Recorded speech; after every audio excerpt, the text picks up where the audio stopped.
क्योंकि जिस लड़के की देखभाल के लिए उसे काम पर रखा गया था वो कोई बच्चा था ही नहीं, वो एक गुड़िया थी। एक बच्चे के आकार की चीनी मिट्टी की गुड़िया। उस विशाल घर की गूंजती खामोशी में अकेली रह जाने के बाद नैनी इस सब बेतुकी बात पर हंसती है। ये नियम दुख में डूबे भ्रम में जी रहे माता पिता के लिए है, मेरे लिए नहीं। वो एक कंबल गुड़िया की कुर्सी पर डालकर उसका चेहरा ढक देती है और आराम से बैठ जाती है। लेकिन घर ज्यादा देर तक खामोश नहीं रहता। पहले तो छोटी छोटी चीजें होती हैं, एक लंबे अंधेरे गलियारे के आखिर से एक बच्चे के सिसकने की हल्की सी आवाज।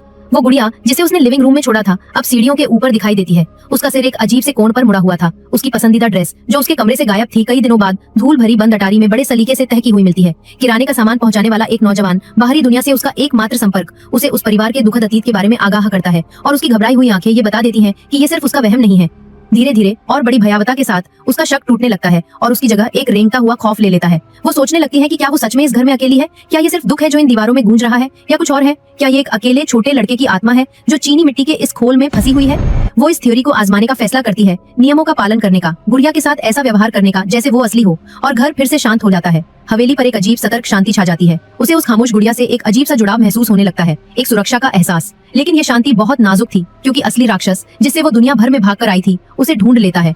उसका हिंसक एक्स बॉयफ्रेंड दरवाजे पर आ खड़ा होता है और असल दुनिया की हिंसा उसके इस अलौकिक अभयारण्य में घुस आती है। वो गुड़िया के साथ उसके इस जुड़ाव को नहीं समझता, वो इसे पागलपन समझता है, और गुस्से के एक क्रूर पल में वो चीनी मिट्टी के उस लड़के को उसकी कुर्सी से खींचता है, उसे ऊंचा उठाता है और दीवार पर दे मारता है। गुड़िया 100 खामोश सफेद टुकड़ों में बिखर जाती है। कमरे में एक बहरा कर देने वाली खामोशी छा जाती है। हवा में सदमे और अपमान की घुटन थी। ऐसा लगता है जैसे भूत टूट गया हो। लेकिन वे ये नहीं जानते थे उस चीनी मिट्टी के मलबे के बीच खड़े होकर कि उन्होंने सिर्फ एक नियम नहीं तोड़ा था, उन्होंने एक मुहर तोड़ दी थी। आपको ये वीडियो पसंद आया तो कृपया इसे लाइक करें, अगले पार्ट के लिए सब्सक्राइब करना और लेटेस्ट अपडेट्स पाने के लिए बेल आइकन दबाना ना भूलें।